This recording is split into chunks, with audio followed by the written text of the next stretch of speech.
Hi guys, today we will talk about how to add email on your Quora app. We will go to figure out the solution or know how you can do that on your Quora app. All you have to do, just go up here, you will click here on app in this picture here on app. Then it's going to show for you window like this, and all you have to do now, just go down, you click here on settings, here and down, then it's going to take you here in this window or settings window.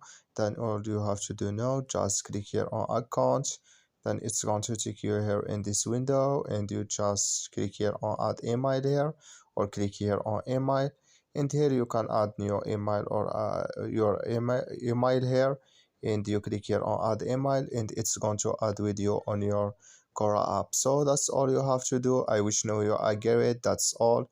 So just follow these ways and it's going to work with you. Thank you for your watching. Don't forget to support us by like and subscribe.